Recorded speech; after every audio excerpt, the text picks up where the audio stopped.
Hello everyone, I'm Amrit Singh. I was born and raised in a small village of Western UP to a family of marginal farmers. My parents prioritized my education over everything else and got me into one of the best schools of my city. I always was very sensitive to their hard work. This is what I think pushed me to do better in life. I'm currently posted as a chief engineer in a very renowned multinational company located in Maharashtra. I always had thought that maybe one day I'll share my success story with a young audience to inspire them. But I think life has its own way of telling stories through us.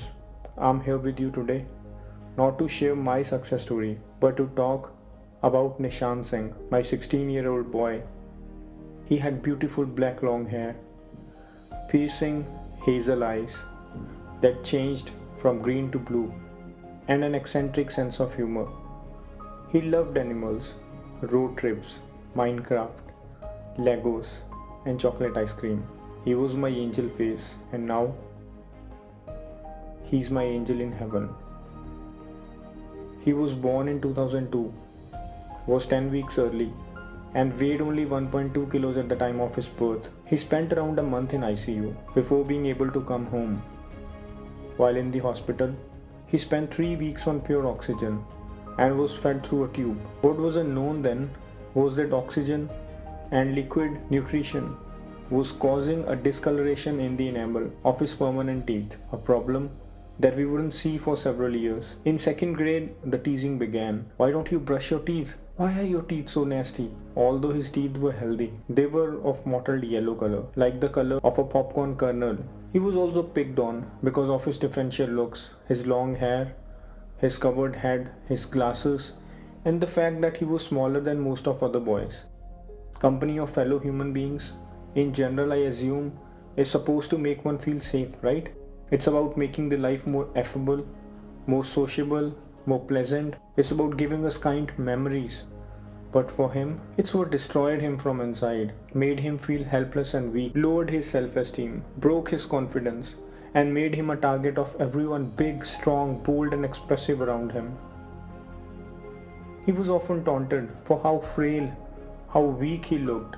Students in his school mocked him for how silent he was. They ignored him for how normal he was. No one saw his kindness.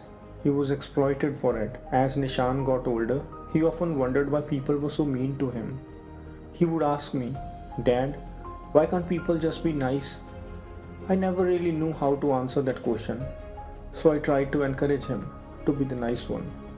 I also told him all the things a parent tells a child, that he's special, he's smart, he's loved. But as kids grow older, words of parents begin to pale in comparison to words of one's peers. In December 2016, Nishaan had his first suicidal event. Nishaan started to say that his mother and I would be better off without him and that he didn't want to be here anymore. At first, we thought he was just overreacting.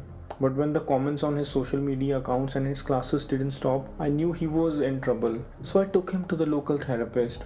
He soon began weekly therapy and seemed to be feeling better, but this was short-lived. In the summer of 2018, I got a charge of a subsidiary of our company in Punjab. But this meant Nishaan would have to change school. I told him it's a new beginning and that the bullies from his previous school would be a thing of past. He was nervous but excited. As he started 11th grade at his school, the teasing and the bullying started too. Nishaan was an easy target because he looked different.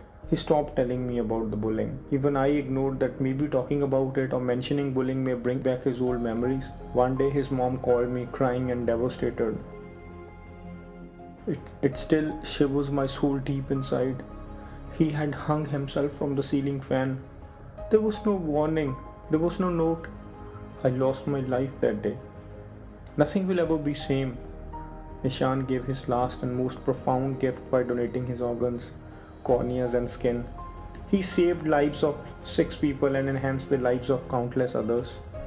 It was then that I realized that I must share my story with youth so that they are more mindful of their words and actions.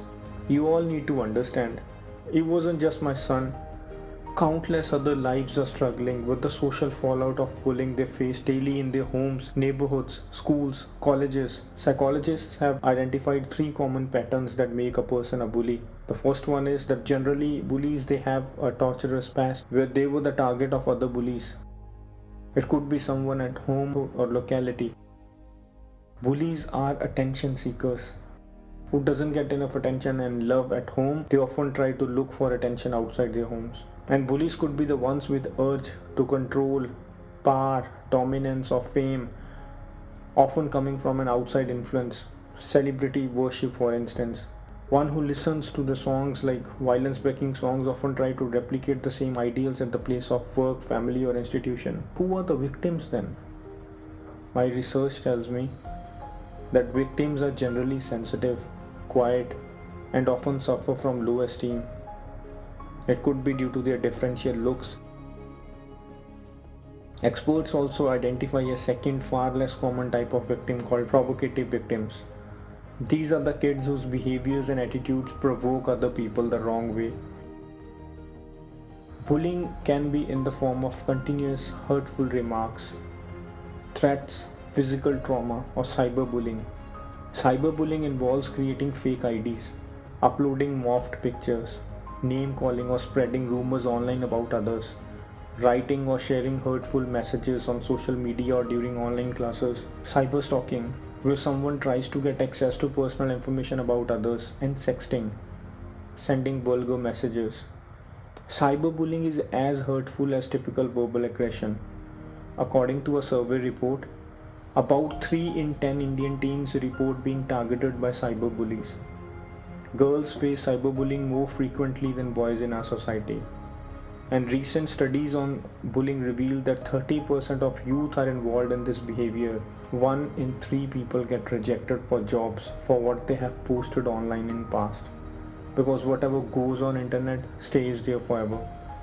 40% of applications to top universities are rejected due to online footprint of applicants. Law enforcement agencies can track data back to cyberbullies even after 5 years of deactivating their social media accounts, or even if fake accounts were used for cause, because law mandates social media platforms or internet giants and internet service providers to store data in servers. So Airtel or Jio knows everything that you search, type, watch or post on internet, even using a VPN or incognito mode of your browsers. The victim of bullying can avail 13 provisions under Indian Penal Code if he has been ragged or bullied, and can register an FIR in the police station. Following are the provisions. You can pause the video and you can read these, and you can take screenshots. These are section 294, section 339, section 340, section 341, section 342 and section 506. And for extreme violence, which includes hurting someone, sections 323, 324, 325 and 326 of Indian Penal Code are applicable. And in case a victim loses one's life, then section 304, 306 and 307 are applicable. So we request you all, in case any one of you is being bullied, please don't bear it. Please don't try to ignore it. Please approach the bullying committee of our school. I'm sharing the contact details of all the teachers which are part of the bullying committee. Share it with them.